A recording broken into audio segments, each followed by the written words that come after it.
Another day, another FPL pod. Jack, how are you this evening?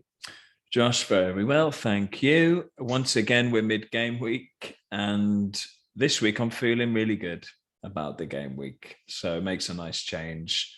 Bruno Fernandes is, made me feel great. One of those times I really didn't feel good about picking him and captaining him, and he's rewarded me with complete luck. So yeah, man, I'm good. How are you? Yeah, all right. Don't feel quite as good as you. I was looking at our teams and our points. Well, I know we'll get to it in a second, but yeah, it's a great shout from you. I know you've alluded to Bruno Fernandes already, Yeah, backing him, and the signs, weren't all there. So you've stuck your they neck out weren't and it's there. played off really well. So Yeah, it was. I mean, it was a thing of attrition, really. It was. There's no one else I wanted, and so may as well take a punt on him. default. Yeah, you know me. I've been slating United in their performances, but gone for Bruno, and he banged two against my beloved Aston Villa. So, and even they were quite. They were well taken goals, but it was lucky, man. I mean, the first one was really lucky, and then the second one was anyway. Yeah. This game is Anyway, all about luck. So, I'll take it. I will take it. But yeah, you okay? Sorry, how are you?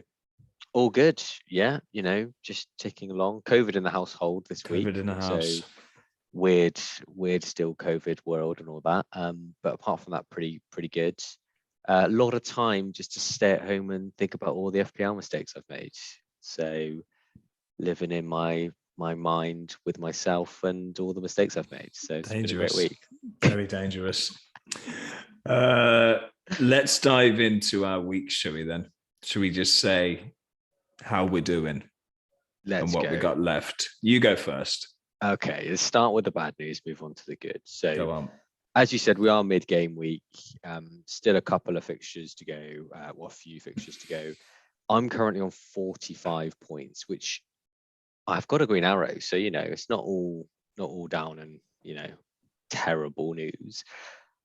Why it feels terrible is the captaincy choice. So I went with King captain and, not great. He's on 2 points blanked, but thinking he's still got the second game. But now, obviously, Ooh. we're waiting to hear whether that Burnley Watford game is going to be off. And the news is that they've submitted a formal request, Burnley, for it to be cancelled, or postponed. So I can't see that being rejected, just with the precedent that's been set. So No, that Arsenal like, game set a real precedent, didn't it? Like one exactly. COVID case and it's off. I mean, yeah. I mean, the only thing I would say is Burnley have had so many games already postponed. When are they going to fit all these in? It's going to be carnage at the end. We're all going to have 3 Burnley players for the Yeah. run-in. It's going to be mental. The annoying thing is, I think Dyche said they're in a worse situation than they were in previous games. So, if that's the kind of benchmark, like they're doing worse apparently in terms of availability of players. So you would think it's definitely going to get called off. But that's yeah, unlucky. apart from that, mixed really. So Cancelo and Trent obviously did really well, both with double-digit returns, and then Gallagher getting nine points. Antonio with a cheeky 4, but apart from that, it's just kind of the clean sheet 3-pointers here and there, and obviously some blanks mixed in as well, and just got cut short by the Arsenal game not going ahead as well. So I don't think I'm going to even have 11 players. Just It's short brutal, of man. 10 by the end. It's unlucky. Very, very unlucky. Let's hope your doublers can, just Cucurella, I guess, can do the business for Come you. Come on, Cucurella. Come on, Kookie. But cheer me up, Jack. Tell me about your week so far. Yeah, it's going all right, really, thanks to Bruno. So I'm on 63 points, 28 of those from Bruno. Yeah, pretty pleased. The rest isn't great, though, to be fair. Trent's got the 10, but my bench, Josh, is, and this manifested before Bruno played, so I was getting a lot of abuse, is what I would call it, from my supposed friends and FPL acquaintances. So on my bench, I've got Cancelo with 11, Cody with 9, and Gallagher with 9. So I think that's definitely more than a bench boost has ever scored for me. I think 29 points. So yeah, that was a real kick in the teeth before Bruno played, and then Bruno just really smoothed it over for me. So that was nice. Yeah, and I've got 1, 2, 3, 4, 5 left to play if Dennis plays. So probably 4 with Bruno as well to play with the captaincy. So yeah, but yeah, I feel so like just completely jammy with that. It's just complete jam, Didn't think it was one of those transfers where as soon as I made it, I hated it. Looking at it, I was like, why have I done? There's no, it's just complete luck. I don't expect him to get anything against Brentford the way they played against Villa. I think you're being harsh on yourself. I think high risk, high reward. It was a high risk move, what we'd say, but I think a thought out move, but still relatively high risk. He had 2 shots. Yeah, but one of them was straight at Martinez, and he just threw it in the net. Just thanks a lot. I know. I'll stop being humble. Obviously, I'm delighted. I'm not going to complain. But I think we got Fernandez because quite a few people did it. I think, and that's just a lucky move. Like, you shouldn't pat yourself in the back too much for that. And again, captain in the I've got Dennis vice captain. So I was thinking along the same lines as you, Watford. Against Newcastle and Burnley. I mean, it's really good. I think it looked like King did have a couple of opportunities as well from the highlights. So yeah, very, very lucky. Yeah, I don't want to think about King for the rest of the week. Yeah, fair. So we haven't heard, have we, if Burnley game's off yet, but it's looking generally when there's an application, it's pretty likely, isn't it, I think? Yeah, they'd have to break precedent, wouldn't they? So yeah, it looks like it will be off, but no formal announcement as of yet. No. Okay.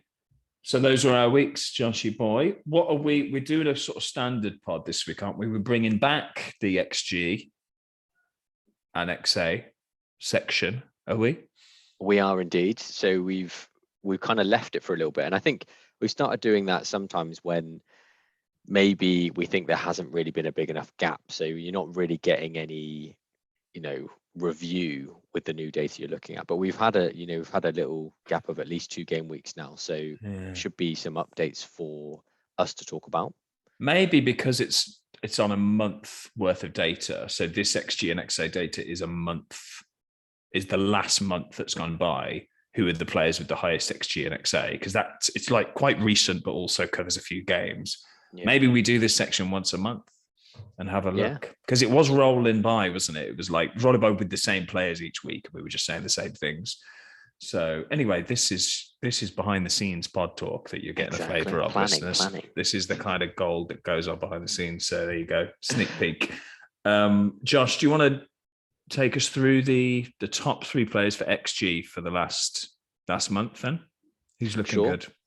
So we start in third, traditionally. So Sterling is sat in third spot at the top 3 for XG. An XG of 2.95, an XA of 0.37, 3 goals, 0 assists. I mean, he's been in decent form, I'd say. Yeah, he hasn't been on my radar at all, to be honest. I think because he's so expensive for what he is, you compare him to those other City mids that are getting the same amount of game time as him, and he's just not an option, I don't think, Sterling. I think even with the form, he's prone to rotation, so I wouldn't go near him. What about you? No, I agree. I think there is risk. There's a level of risk for any City player. I mean, I got burned with Diaz this week, and he was supposed to be one of the more nailed out of the whole squad. But if you go mid or we've been there before, Josh. I feel like we've been there before with Diaz with you this season. Oh my God, Diaz! Just getting to the point now where it just cuts. It cuts to a picture of him on the bench, and I have the same facial expression of him, just him just on the bench. I'm just like that. Oh my Diaz! But again, but yeah, I think so. You're going to play that level of risk for any of their midfield or attacking assets, but if you're going to plow like 11 mil, whatever, plus on top of that as well, that's just... Yeah, just get De Bruyne if you're going to spend over 10 mil on a City asset, right? Exactly. I don't think we need to cover it. You said it right from the beginning. Yeah, great. If you back him when he's returning, well done. But he's not going to get as many minutes as other assets from other teams, and you're going to spend a lot of money on him. So Yeah, I think we did say like a month or so ago that in this no Salah period, Sterling might come to the fore a little bit, and that's coincided with some form for him. So maybe he's worth a shot. If you're really struggling for rank, he's a hell of a differential. So if you like taking a punt, it worked for me this week. So maybe you do it. Maybe you do it next week. I don't know. Fernandez Proceed with caution. Proceed with caution. Yeah. Who's next, Josh? It's you're a wizard, Harry. It's Harry Kane. So 3.34 on the XG, 0.71 with the XA, 3 goals, 0 assists, same stats or returns as Sterling. Yeah, I mean, is he back, Jack? Is he back? I don't know, really. Big question. I think he might be back. I think he might be a bit back. He's definitely more back than he used to be early this season. But is he fully back? I don't know. I think he is looking quite good, I think he is. If Spurs, I would have brought him in, I think, this week if it didn't look like that Arsenal game was going to get called off. That's the only thing that stopped me getting him. Yeah. This week, even though I don't think it was quite confirmed until after the deadline, but it just looked like all the kind of rumblings were there, weren't there, for a cancellation. And Spurs, did you see that Spurs statement? They weren't happy at all, were they, with it? No, I didn't see the statement. Yeah, it was pretty scathing about the whole thing. I was quite surprised. But yeah, no Son being injured as well made me doubt it a bit, getting Kane in. But yeah, I think if we were in sort of single game week mode, I'd fancy a bit of Kane. Yeah, I think he's looking like he wants to be there again, which was the main issue, wasn't it? Yeah, I mean, your initial response, I think, tells the story, isn't it? Like, we've seen a little bit more from him than we had, before. But just bring him up his points return so far. Like, if you look at the last 4 games that they've played, so game week 18 to game week 21, he scored in 3 out of the 4 games. Looks great. But then before then, he didn't do anything all the way back to game week 8. It was hideous. Yeah. So, recent form, yeah, he's done better for sure, but by no means is he, in a rich vein of form, I'd say. Yeah, hasn't got double-digit haul, has he, since all season yet? So yeah, it's not. The trend is upwards, but we're still in the low hills of the mountain range, I think, for Kane. Yeah, and at like over 12 mil, it's like, yeah, I want the Himalayas for that kind of. Yeah, at least the Alps. Give us at least the Rockies for starting to spend that money. Some snow, just some. Yes, some peaks, some snow peaks. Not Lake District level. We need more. No. We need more. But is the number 1 hitting Everest and K2, Josh? Who is number 1 in the XG? Yeah, I mean, an audible sigh from me because I think I've missed the boat. Oh, you haven't got him so far, and I still don't have him. But it's Bowen, so electric, 3.9 XG, 1.73 XA, good on both sides of the board, XG and XA. 3 goals, 3 assists. Man's on fire. Yeah, I mean the stats speak for themselves. He's been electric.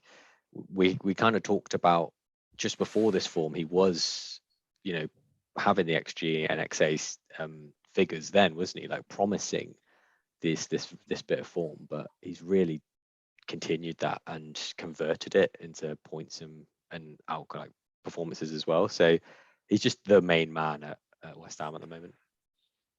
Yeah, I mean, you say you missed the boat, man. I mean, there's room on the boat still, I think, and we're going full charge at the river. Like the Bowen boats had it's a great place to be aboard the Bowen boat. It's lovely. No, hop aboard. Come on, we'll stow away. Get you in the stowaway section. But yeah, he's returned 5, 16, 14, 7, just gone 11. Like he's unbelievable, and he's actually should have had more. Crazy as it sounds, like that last week when I think I captained him, and quite a few people captained him last week and for the double, and and really reap the rewards. It was actually it was frustrating because he hit the bar twice and he missed another sitter. Like he's just in that complete vein of form that you want a player to be in at the moment. And it's yeah, he's the one player if you don't have, you're scared not to have at the minute, I think. Do you think you will get him? Or yeah, I mean, there's still they've got some great fixtures coming up as well. They've got United next, isn't it, if I remember rightly? But after that, Watford, Leicester, Newcastle, Wolves, not bad by any stretch of the imagination. Looking at those defenses, so yeah, I think you're right. You know, that boat's going to keep on chugging along. But yeah, he's on the list he's on the short list. He's on the Josh list. Yeah, he's on the list. Yeah, you've still got Salah, haven't you? Sorry to keep going back to your team, but you mean, well, we'll come to that. Sorry, yeah, jumping ahead. I'm just staring at your team. Cool. So that's the XGs. What about the XAs? The Gazaz. The Gazaz. In third spot for the Gazaz is KDB himself. We've missed you, KDB. Thanks for coming back to the party. 0.56 XG, 1.9 XA, 2 goals, 1 assist. And I think from his minutes as well, I didn't mention the minutes of the other ones, but 429 minutes in this period that we're looking at, you know, that's more than Sterling, Kane in that same period. So I know that we're not taking into account games being cancelled and things like that, but you know, he is being picked. So he's back in the team. Yeah, minutes are minutes, man. Yeah, and he is. Yeah, he's finally found a stretch without getting injured for a while, hasn't he? And he's just gone at the gears, I think, over the weeks. And Kevin, like fifth, sixth gear, is a sight to behold, isn't it? His goal against Chelsea was just gorgeous, wasn't it? That finish. And yeah, if there's a City player I'd go for now, it'd be him, I think, especially with the Salah funds free. If you have got rid of Salah, yeah, he'd be the one I'd go for. Doubles aside, you know, if there is another double game week next week, I'd still focus on that. But yeah, I love to see Kevin in full swing. He's a gorgeous player, isn't he? The way he plays, and their fixtures on top. Yeah, as you said, Southampton, Brentford, Norwich, Spurs, Everton. But and the other thing against City is it doesn't really matter who they're playing. No, they're just so good. That good. I think Pep said it, didn't he, after the game the other day? He was just like, "Yeah, we are the best team." Like just owning it, just leaning into it, and killing it. Yeah. So yeah, now's a good time to hop on, I think, for De Bruyne. Indeed, yeah. In the absence of Salah as well, funds available. Spend it on Kev. Yeah, load up. Who's next? Next, it's everyone's favorite son. It's Son. 2.46 XG, 2.02 XA, balanced, incredible stats across both sides. That's incredible. 2 goals, 1 assist. Obviously, kind of a bit crazy talking about him now because of we don't really know when he's going to be back, as far as I understand it, unless you've got some crazy inside knowledge, Jack. When's Son back? Do you know? Well, they said, I think, didn't they, last week, that it will be after the next international break, which is a little way away. Is it? Or is it after this weekend? I actually don't know what it is. End of Jan, isn't it? End of Jan, sure. So, yes, such a shame. I think he would have been the most brought in and most captain player this week had he not been injured. Getting over 2 and 2 in 348 minutes is incredible, really. It shows which vein of form he was in. I definitely would have brought him in. I know a load of people actually did bring him in, didn't they? I think he had 400,000 transfers in before that injury announcement, which is just another lesson in these trying times, Josh, to not bring in anybody or do anything until the last couple hours before the deadline. If you can afford it, don't move. Exactly. Don't breathe. There's a T-Rex staring at you, and that T-Rex is the T-Rex of injuries, an injurysaurus / postponement Topterix. Yeah. So it lives off your movement and your. It sees movement, and it'll eat you. So don't do it. Wait till he's back. Don't do anything. Don't go near Son, obviously. But a real shame, that one. Yeah, but it just shows if he comes back and hits the ground running. I mean, we know what kind of player he is. He's incredible. Those stats. Yeah, Sure. But number one is Trent Alexander-Arnold, Jack. So 0.35, 2.11 in the XA, sorry, 2.11 XA. The XG was 0.35.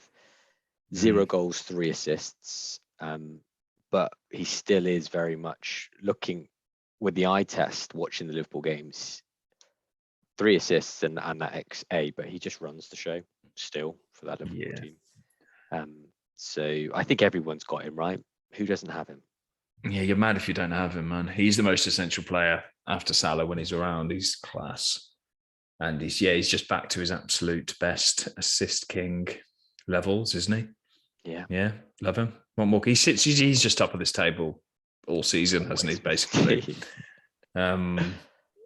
Yeah, I mean, I don't think Liverpool's defence is quite what it was probably in that championship winning season, but it's still very good. And they'll get clean sheets like they did this weekend, and he'll rack up the assists. And he's just so attacking. He's a dream player to have. What more can we say? Exactly. And the other thing is, no one's really a surefire for clean sheets at the moment. So, like Chelsea losing it a bit. So it's not like you can switch to someone with bankable clean sheets coming in. Yeah, quite right. Quite right. Great. XG and XA tables done. That was done. Nice Welcome to back. Come back to that. Welcome back, the feature. Enjoyed it. Good. Enjoyed it very much. And next, Jack, you've prepared some questions, some lovely questions I can see. Yeah, I have. I haven't put any breaks in the schedule, Josh. Did you want a break or did you not? I'm good. I'm happy for you to request said break if you want to. But I might request a break after this section, but I'm happy to continue it. So let's go. I've written them. Yeah, so let's go. I'll ask you them. So question the first, are Chelsea an avoid in their current turmoil? I guess the short answer is yes, but for many different question reasons. 2. Oh, question for many different reasons. Top of the list, I think, is the blanks they've got coming up. So they've obviously got Tottenham next, then blank, Palace, then Leicester. So you start thinking, why are you bringing in players to just sit on your bench, basically, over the next few? And then the second part to the answer is, who are you bringing in? So, I mean, the clean sheets have dried up a little bit. The attacking fullbacks, aren't quite doing it. Reece James obviously not quite back yet, and Alonso just since Chilwell got injured, I don't know what's happened, if it's confidence shot or something, but he's not quite being the threat going forward. And Mount was dropped again. I just don't know what was up with that. He looked great when he came on, but there's no one else in the team screaming to say pick me, because they haven't had the returns and stuff. So I think for those 2 reasons, for me, it's an avoid. But tell me otherwise if you think there's something I've missed. All right, Josh. I mean, I actually wrote this forgetting about those blanks, because I think even without the blanks, they're not looking that good anyway. Mount, again, would have been the one. And loads of people brought him in this week, and they've been burned by that benching. He was probably second in line to the Jack's captaincy throne this week. If I didn't bring Fernandes in, I was very close to getting Mount. And again, just luck that I didn't go for him. He had been benched once before, fairly recently, unexpectedly. So, but then so had Fernandes. So I don't know. That's just a coin toss. I'll stop going back to that success of mine with every player we mentioned. Mount's good, but what about Bruno? The blanks with Chelsea, just avoid and sell. I would now, because they're not cheap, those players. So I'd start selling. Like you say, coupled with the form and those blanks. I mean, they've got 2 blanks, then Palace, then another blank. I mean, it's hideous, really. Yeah. And then those blanks, of course, are going to be against teams. So it's against Brighton in 24 and Arsenal in 25, and they're quite highly owned teams as well. So it's unlikely that you'll have Chelsea assets you can bench as well as Brighton and Arsenal ones. So get off them for now. Let them find some form and they're just not harmonious, are they, the squad at the minute? It seems it's all falling apart a bit. Yeah, they've lost that edge. I mean, they probably did lose two of their most on-form players at the same time in Chilwell and Reece James. It's going to play a massive part in it. And then obviously Lukaku Gate, you mix that into it, and you've got a terrible, disappointing cake that is Chelsea FC at the moment. Yeah. Disappointing cake, like a Christmas cake. Always disappointing. Yeah, they're terrible. They're not good, are they? It's weird marzipan. Yeah. Agree. Yeah, good. Question 2. Aston Villa may double game week. Which asset should we target? Probably not Matt target of all of them. So who are we going to look for? I definitely should have asked this question to you because, you know, you're the authority, you're the pod authority on Villa. So I'll pitch it to you first because you're going to have all the good stuff and I can just. All right, let's do these questions in tandem then, even though there we go. We'll do that. Okay.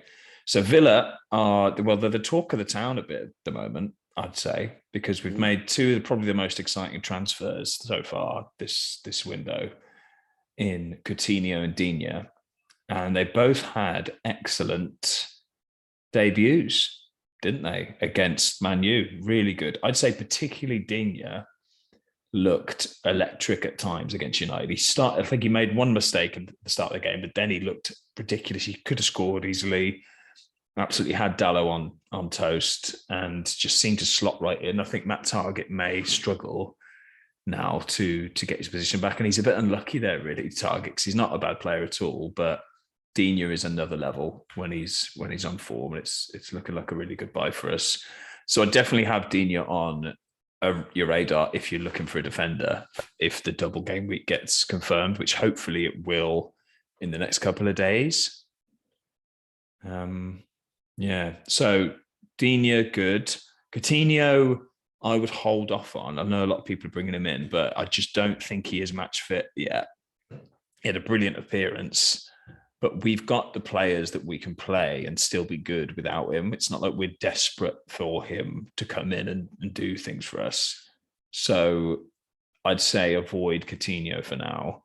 The player I think people aren't talking about and going for, but should be, is Buendia, because the last 3 or 4 games, he's been our best player in every game and has created a lot of chances, just looks really confident, glides with the ball, just lovely little passes. And I think if the double does get confirmed, I'd go for Buendia. In that midfield slot. Ings and Watkins are the other two people will be looking at. It's a bit tricky with both of them, I think, because we've looked best when we've started every game with them both, but we have looked best when Ings has come off, sort of 70 minutes-ish, and for another creative midfielder. So I'm not sure whether that will continue starting them both, or if he'll rotate them, or if he'll choose one or the other. They're really tricky. Like Ings is a better finisher, but Watkins does other bits, gets involved a bit more. So really hard to know who Gerrard will pick there. So again, they might be a weird avoid because of each other. And then the only other player I'd mentioned is Jacob Ramsey, who probably the best bench fodder player in the game at the moment, 4.6 or 4.7, I think. But getting loads of game time, looks really good, getting better every game, getting in amongst the goals. Yeah. So that's my thoughts on the assets of Aston Villa. Okay, so I'm glad we kicked it to you first, because that was a full breakdown. There you go. I've been thinking about Villa a lot the last few days. I knew you wanted to just let it loose. I did. Felt good. Yeah. I mean, I agree completely. It was easy to see how knackered Coutinho was after only playing 20, 25 minutes or whatever, 25 minutes. Yeah, he looked knackered. I mean, he played really well when he was actually playing, like driving with the ball, high intensity runs. So he didn't have a lack of sharpness in that regard, but he looked knackered. He obviously doesn't have the endurance or stamina yet, of course, to last a full game. So, and Dean, really notable that he hasn't been playing at all recently. He just came straight in, like pretty harsh on target. But yeah, good breakdown. Can't add or comment on anything else really. I'd only say even if they don't double, the fixtures are very, very, very good. 23 until 29, really. We've got Everton, Leeds, Newcastle, Watford, Brighton, Southampton.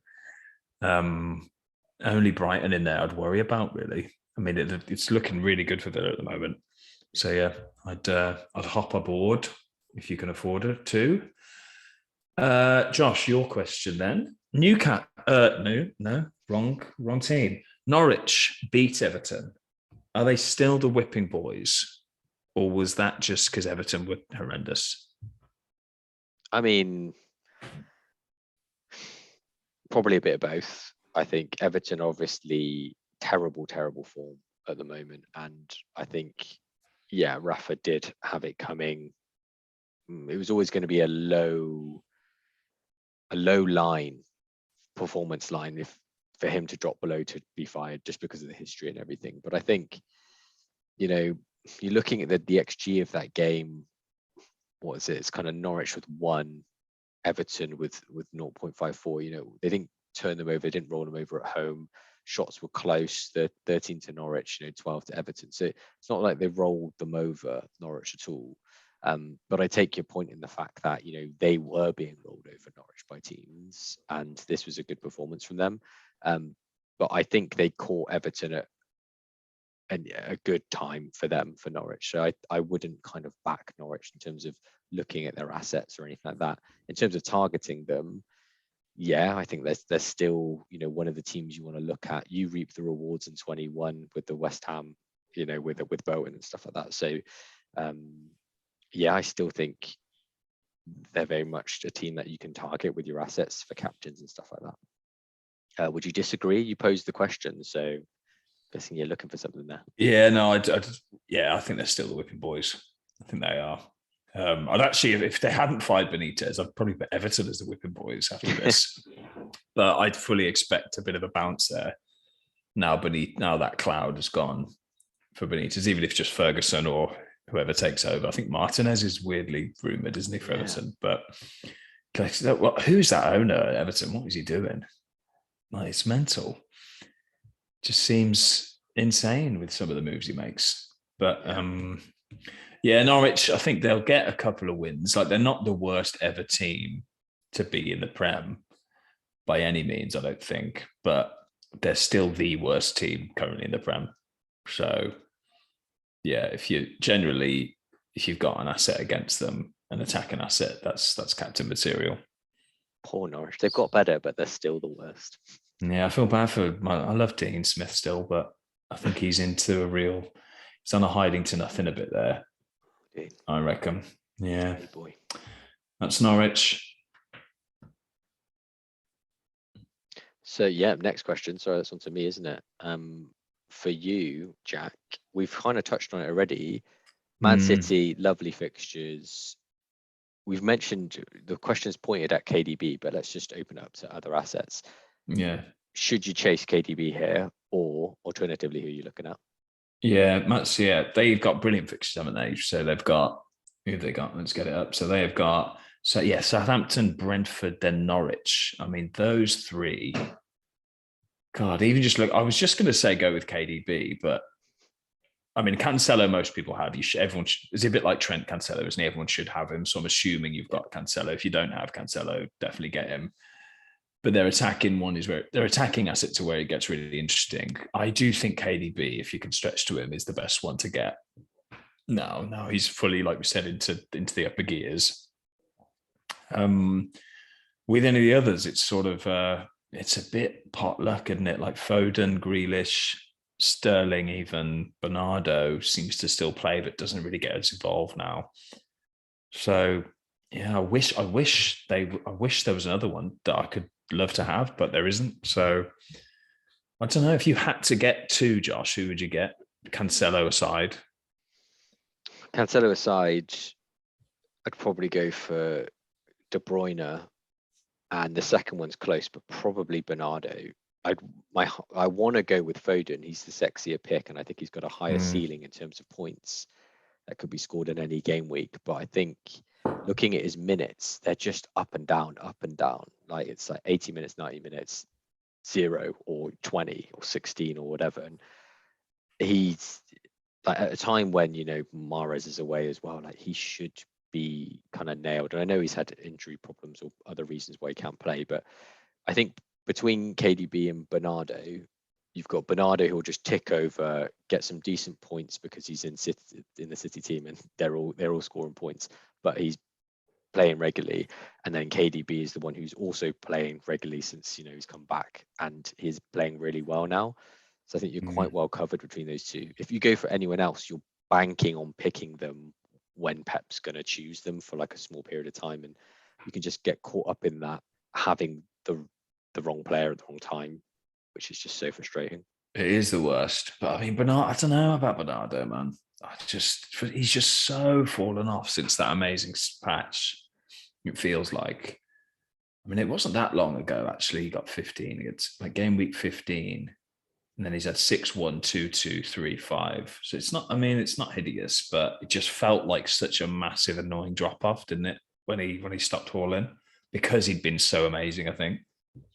So yeah, he's getting 90s. He got 45 against Leeds, but the rest he's getting 90 minutes. So and points will come with that in that City team, isn't it? Like you can't keep playing 90 minutes for City in the midfield or attack and not get returns. But yeah, he's probably, yeah, he's got the lowest ceiling, isn't he, out of the Sterlings, the Fodens, the Mahrez when he's back, in terms of they'll get double digits in a game week, whereas Bernardo isn't very likely to do that. Yeah, if Mahrez was around, he'd probably be the one I'd go for. Yeah, if he was knocking about now. I do with City. I do have less of a. I know they have smashed a few teams this year, but they do seem to get more 1-0s than they used to. I feel like. I don't know if that's anecdotal or not, but I don't control the game now, don't they? Yeah, they seem to, don't they? They seem to just be good at just choking out an opposition rather than just going gun-ho and winning 6-2. They win 1 or 2-0. They can win in second gear. They're that good. Yeah, they are, aren't they? Yeah, it's a bit like, like I was looking forward to like a 3 or 2 horse race at least this year, but it just looks like they're just kind of, like you say, second gear in it all the way home. Yeah. I hope Liverpool can push them a bit. It looks like Chelsea are done, doesn't it? But yeah. Anyway,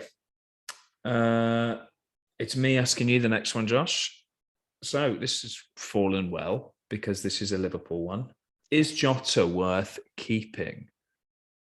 So I asked this because, why have I asked this? So this is really for when Mane and Salah come back, I think. So I think we can agree he's worth keeping while they're away.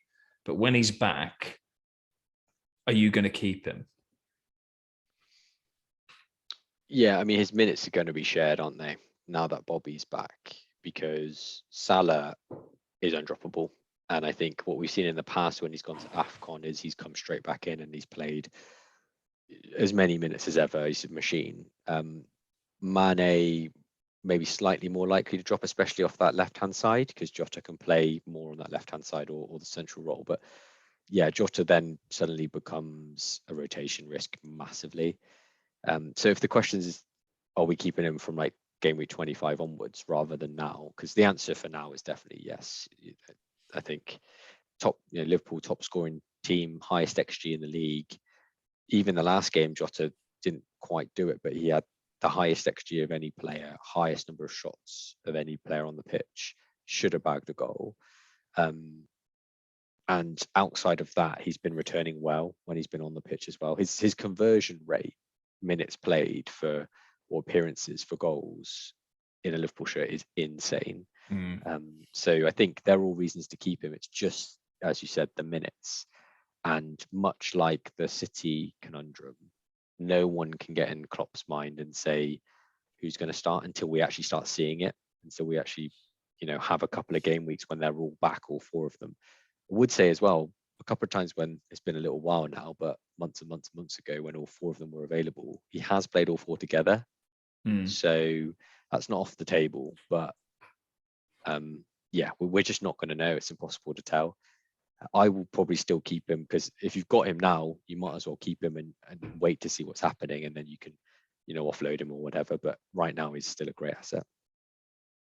Yeah, I would say as well, like at least with Liverpool, there is just the 4 of them for the 3 slots. It's not like City where there's like 10 of them. for what feels like 3 slots. Like, yeah, I agree. For his price, again, he is very good. He is very good. But yeah, as you say, we'll see what happens. But I still think he's good. And just, yeah, it wouldn't surprise me if there's another injury to one of the other three at some point either. The way things go. Yeah. Good. Great. Next question then. What do we make of the Ronaldo situation? Jack, what do we make of the Ronaldo situation? Yeah, the Ronaldo situation. So a lot of people captained him this week, didn't make a bench appearance. Ragnick had said he was good, and then he just didn't show up. Which is really unlucky, isn't it, if you bought him in? Because what else can you go? What's a better thing to go by than what the manager says? That's it's tier 0, isn't it, for player info? And he did that interview where he kind of alluded to him not being that happy with the standards there. He's been photographed abroad potentially in the last few days, but then they released a training photo today where he was there. People are following his plane around again on those weird plane jet setter apps. Yeah. I think there's an awards due in Switzerland tonight that he's going to. So I think there's a lot of, I'm having to go to people I clearly know his day-to-day movements myself. These freaks. But yeah, I mean, United do have good fixtures, I would say, but they are not very good at all, with or without him at the moment. I think they were lucky to get a draw against Villa. Really, they had a good first half, but then second half they looked awful again. And yeah, there's no guarantee he's going to be starting here. We don't know how bad that hip injury is or whatever it was. And yeah, I think there's better. I'd rather have Kane than Ronaldo up top at the moment if you pick it between them. And I just don't like him as a pick really at the moment. What do you think of him? Yeah, I mean, he is Ronaldo, and we've kind of said this throughout the whole season, haven't we? Of that, he's got it in him in any game just to switch it on. He's still got those gears in him. It's just he's not doing it consistently enough anymore. And it was a bit of a worry to say that, that he wasn't even in the squad, and we didn't really get an explanation as to why. And the other thing is you're right, there doesn't seem to be a plan A for that United team at the moment. You don't know what Ranieri's kind of best lineup is. He's chopped and changed. You can see he's getting a feel for the players. And everyone was kind of waiting to see whether Bruno and Ronaldo could click together this season, because they couldn't really do it for Portugal. And it still looks like, this City ain't big enough for the two of them, the two Portuguese lads. Only one of them can really turn it on in any given game. So there's just so many question marks over it, I think. And for that price point again, yeah, like, are you going to risk it? Like, is he 100%? So out of these good fixtures, is he going to be playing all of them?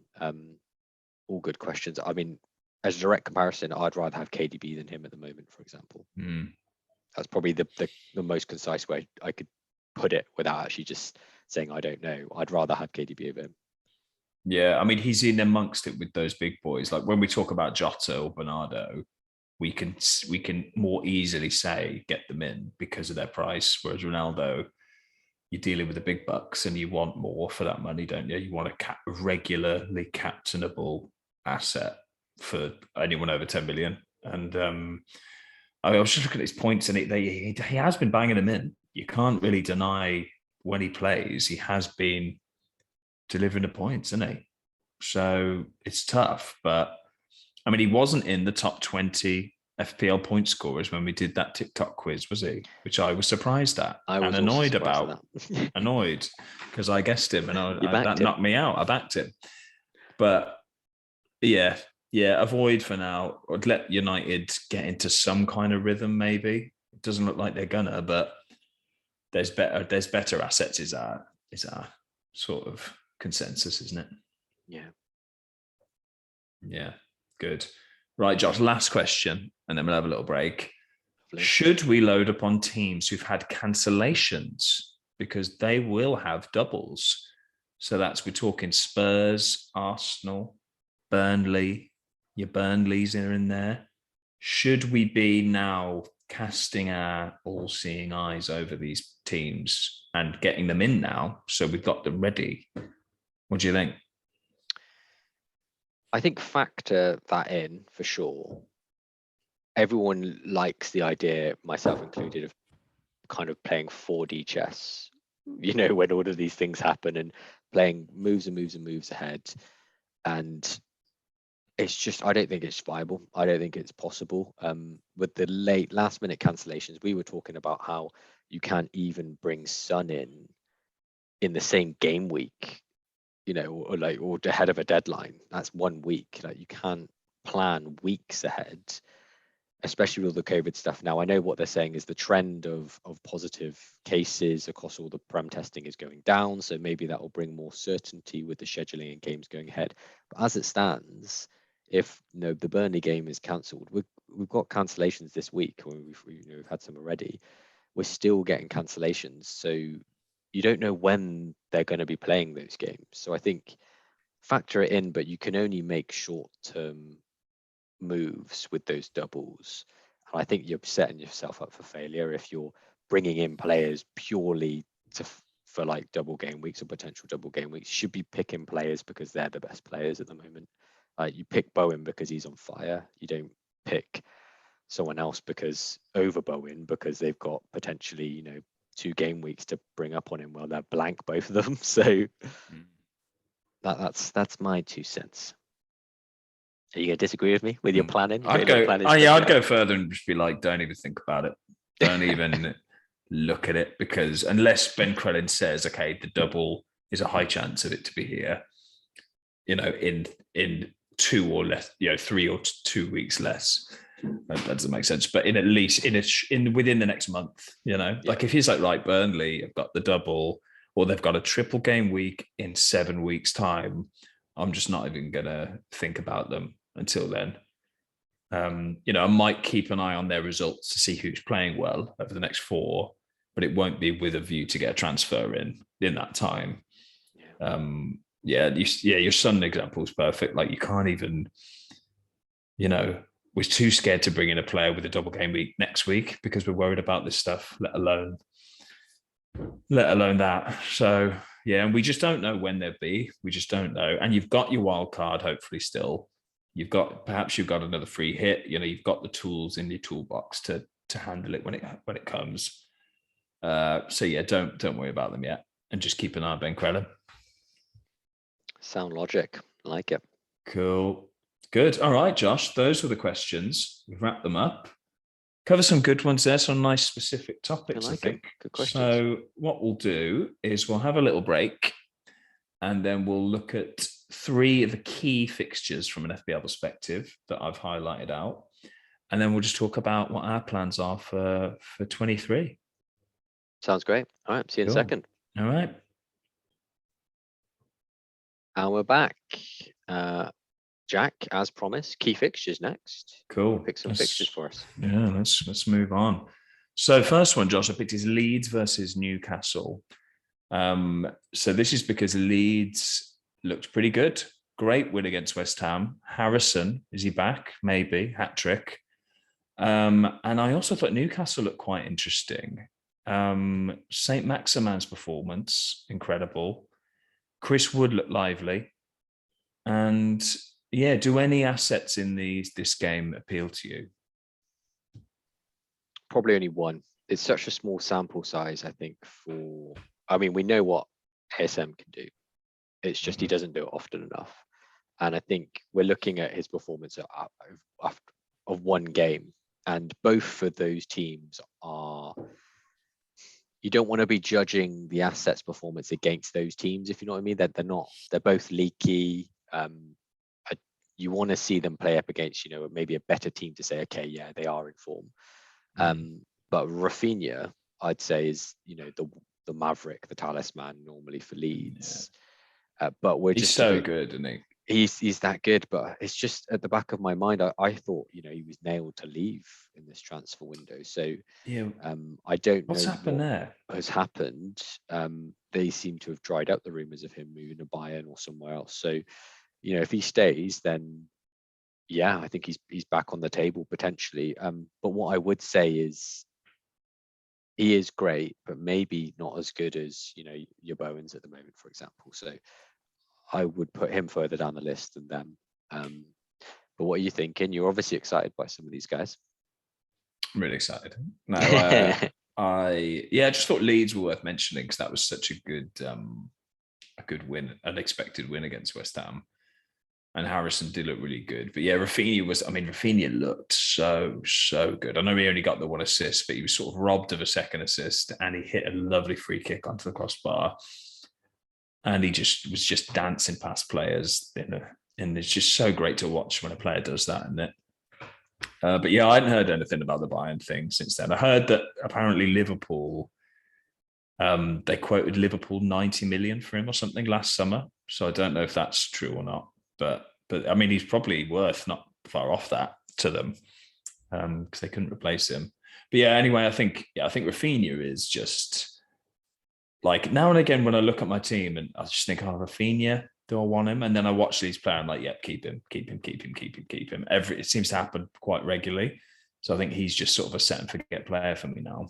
But I do think Newcastle could be just gradually turning things around there now. The more new players they get in, like, and get bedded in, Trippier and Wood, I think they're good signings, really. I know people kind of taking the mick that they're not Mbappe, but I think they're pretty good signings, really. I think Wood will score goals. Shrewd, isn't it? People with experience, like that's what they need at the moment. Prem experience, yeah. Like they could easily do a QPR and bring in a load of randomers who've never played the Prem before and struggle, but yeah. I just thought I think there'll be goals in this game, basically. So yeah, should be a good one. Next one, Arsenal against Burnley, Josh. So you've got a few Arsenal assets. You're going to play them presumably?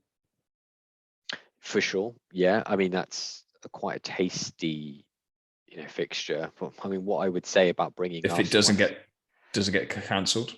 Yeah, that's the two. You don't sorry. No, it's good. That's exactly that could get if Dyche is saying that their squad's moving in the wrong direction now. So, if at what point, even if it gets slightly better, then they're only up to the level where they cancelled the other week for. So, he says it's getting worse at the moment. So you don't know how long that's going to last. If you're looking at Arsenal assets, they've got 2 blanks coming up in the next 5. So again, if for the same reason as Chelsea, like if there was someone like Bowen level, you're like, okay, they might be worth having for a couple of game weeks, but there isn't in my eyes. So I'm not chasing any Arsenal assets, and actually I'll keep my Arsenal assets. I've only got Martinelli and Ramsdale, but I'll probably look to get rid of Martinelli as we get closer to the blanks in 25 and 27. Yeah, I feel like they burned brightly, didn't they, Arsenal, a few weeks ago? We all got really excited about Martinelli and Saka and Smith Rowe and Lacazette. And now we're sort of less excited. I guess because we didn't see them against Spurs because they got cancelled. But yeah, weird one. Martinelli, he feels like a bit of a trap. But I got him in as well, and he just didn't do anything for me after that. He got 2 goals, didn't he? And then he missed that sitter in that one game. And then he's done nothing. So yeah, I still think Ramsdale is a good hold for sure. But yeah, one to think about with those blanks, Arsenal. I think quite a few people have got Arsenal assets, so it'd be interesting to see what people do with them. And then finally, Man U against West Ham. What do you think will happen in this game? Do you think Man U, what would you predict? Go with that first. What would you predict results-wise in this game? I'm going to say a West Ham win. I mean, United at home, yeah. Okay, yeah, Old Trafford's a hard place to play at, but I think sometimes it can go against the United players because of the level that they're not playing at the moment. And I just don't think, like you said yourself, the goals scored by United at Villa were lucky, you'd say, or moments of brilliance. And moments of brilliance and luck do not come around every game. You've got to kind of put yourself in the situations that allow those things to happen. I think you're right, they got pretty lucky. Amazing finish one of them, and a goalkeeper error for the other. And I just think that West Ham are a couple of players essentially, like Bowen, etc. They're playing well enough to just hurt United. So I'm going West Ham win. But it's going to be close. I don't think it's they're not going to turn them over. But do you not think? See, I'm tempted to captain Bowen in this because of how good he is at the moment and just how bad United are. But you know me, I hate United, so I've got the bias in me. I do just think Bowen he just gets like 5 chances every game. And West Ham are playing better than Villa are. And if Villa can create those chances, I don't see why West Ham can't really. So yeah, I'm looking to potentially captain a West Ham asset here. And I'd back your FPL nose in that because you've nailed the captains the last couple of weeks with Bowen and yeah, Bruno, Bowen. so, I'm on a bit of a captainy role for sure. So let me write that down. ironic saying this when I captained the United player this week, but yeah, I don't know, man. I think West Ham will do them. I really do. But there we go. Time will tell. So those were the key fixtures I picked there. Oh, I missed one. Sorry, I missed Watford against Norwich because I had it involved and I thought that was the title. So Friday's game is Watford against Norwich, isn't it? You captained King this week, Josh. Are you going to captain a Watford asset in this? It's too soon, Jack. Too soon. Sorry. I don't know. I think I'll have to take a look.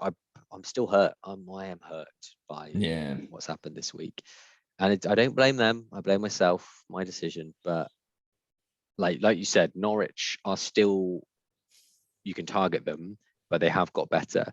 And I think, unfortunately, there is a lot of hype around those Watford attackers, but Watford aren't a great team themselves. So no, that's the concern. And this will be the game where Dean Smith will be like, right, we need to win this exact game. This precise game is the one. Whereas if they're playing Arsenal or someone, they'll probably be like, well, we might win, but fuck it.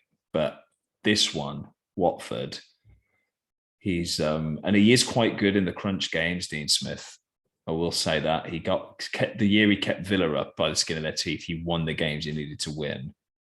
And when he got us up from the Championship, it was like we had to win 10 in a row, and we won 10 in a row. It's just insane. So I think he's one for the clutch, Dean Smith.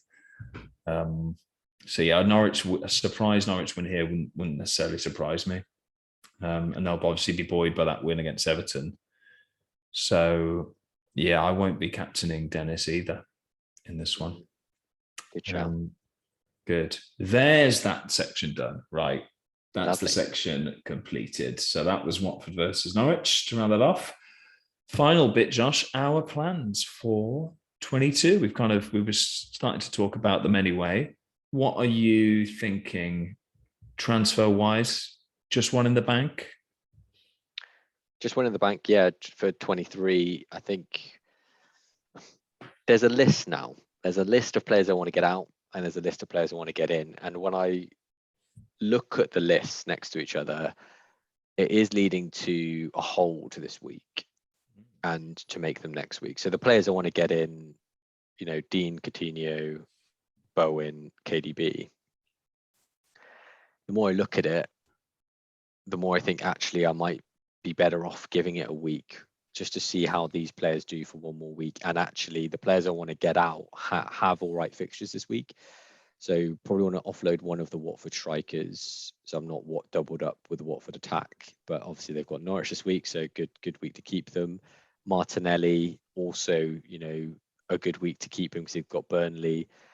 So again, probably hold on him. Kufau is the one that I'd like maybe to lose. Brought him in for the double West Ham, but I just see West Ham being leaky, really continue to be leaky at the back. You can bench him, right? You can bench Kufau. Yeah, I plan to bench him this week, but in terms of the transfer that I want to make for him is Dean.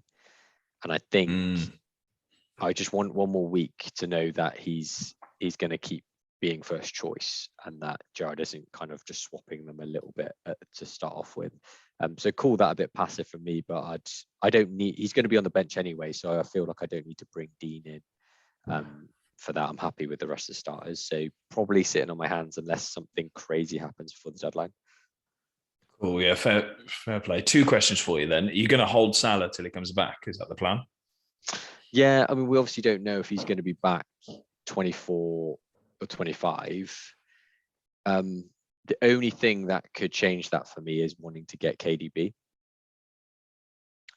So Yeah, and obviously shuffling that around. Apart from Salah, I think Jota's the next one with value in my midfield. So it'd be a nightmare to try and do that. But then I would have held this transfer this week, so would have the 2. But at the moment, I'm planning to hold them on. The longer it goes, you end up just holding, don't you? Because after this week, that's 24. He could be back the next week.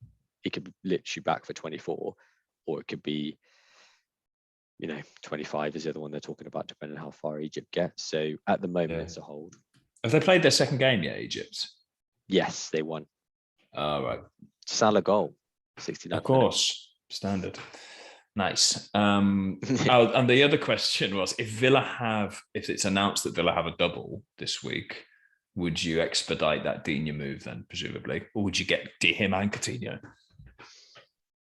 Yeah, if it's announced as a double, I'll be probably drawn into that Kufal to Dean move, because I plan on making it in 24 anyway. So it's just like, the only reason I like the idea of holding it for 1 is if they've only got a single fixture, is you've got a lot more maneuverability with 2 transfers, haven't you? Yeah, it's great. So being able to get to KDB through someone else who isn't Salah, for example, I could drop price of another player. So just more moves. But yeah, the double would be tasty. Yeah, it would be. Cool. And captaincy then? Yeah, not really set on anyone at the moment. Yeah, I think I'm gonna have to leave it till late, but at the moment I've got it on Jota, which I'm not overly happy with. I think I may have to switch to a Watford striker. Yeah. Oh, really? So you will switch to a Watford striker? Tricky. Yeah, I'm quite confident about Jota getting chances, but I need to sit on it. Isn't it? I need it's so much better now, isn't it? It's so much better without Salah in. I hate to say it, but it is just way more interesting thinking about captaincy when Salah's not in. Not like my side of the fence, Jack. I've made some terrible captaincy. Oh, Joshua, I'm loving it. I'm having a great time. Yeah, it's great on your side of the fence.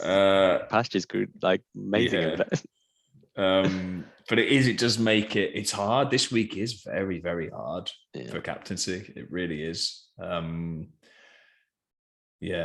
if you can roll, fair play. Always a admirable move, rolling 1, and you feel just great the next week, don't you? With 2, so many possibilities. So many. Cool.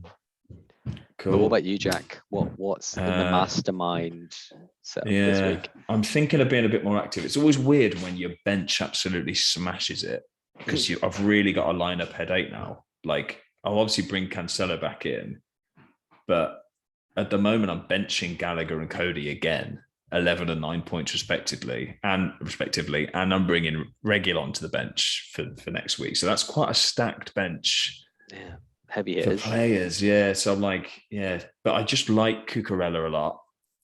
Cancelo and Trent, I obviously have to start, and then my midfield: Jota, Bowen, Fernandes, Rafinha, and then Dennis, Watkins, and Antonio up front.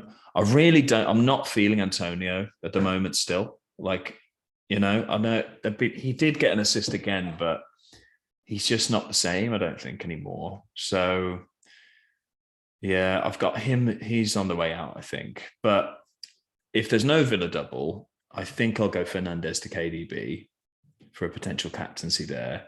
If there is a Villa double, then, as I said, I do want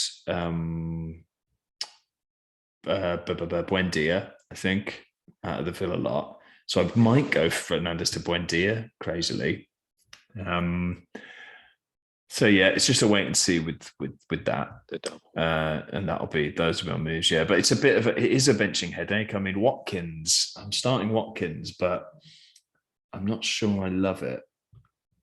Gallagher would probably come in for him if he wasn't playing Liverpool, and Cody's got Brentford, so that's probably a clean sheet there for Cody. But I mean, that goal for him was just such a rare event that I'm not really thinking about that.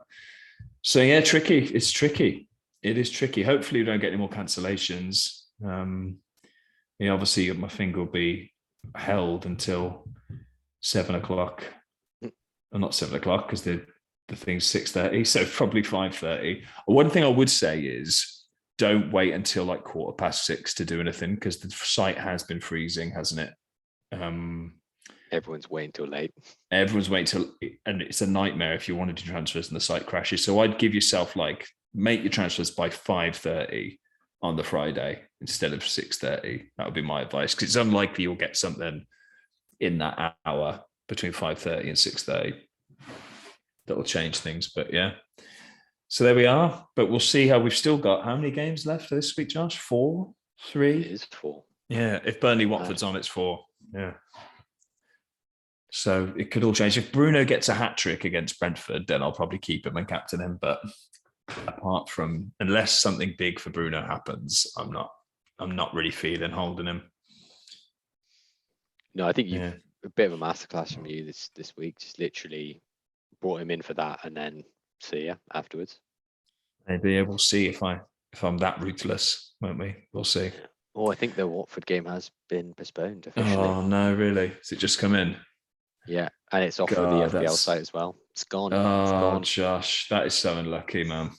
That's so unlucky for a Watford captainer. That is mad.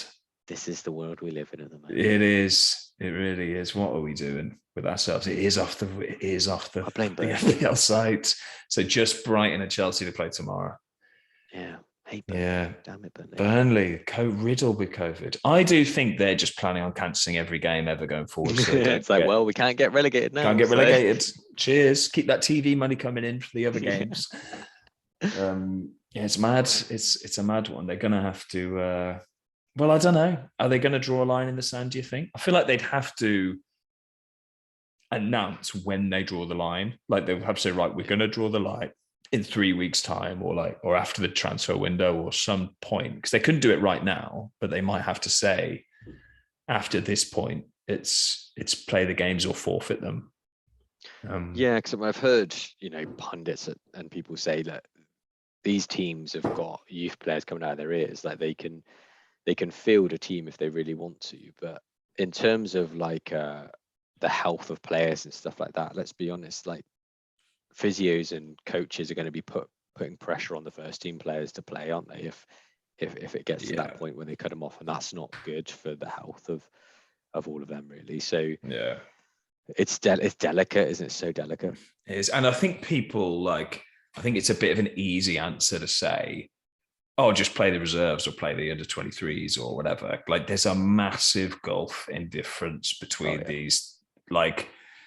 I think we've seen it, haven't we? I think when Liverpool played Villa, we saw it twice. We saw it once when Liverpool's youth played Villa's first team, and then the reverse happened a year later, and it was just night and day. It's not fair. It's not fair. No, it isn't fair. And if Burnley have to field seven kids, then they're going to get destroyed, aren't they? And there is so much at stake in there with these games that it is very hard. But you do kind of, with the Arsenal thing, it's you just sent 2 players out on loan and you've got 1 COVID case. Really, you'd cancel this? Yeah, it's a bit much. That's where they need to tweak the kind of guidance a little bit, don't they? Yeah, you'd think so. It's hard though. Yeah, I don't have the answers. We don't have any answers. We're just highlighting problems. So yeah, we are. Yeah, you fix them. Here's the problem. Fix it. Cool. All right, Josh, that wraps us up for today, I think. Great. But give us a little like if you're watching on Facebook. Little like would be good. Little sub. Follow.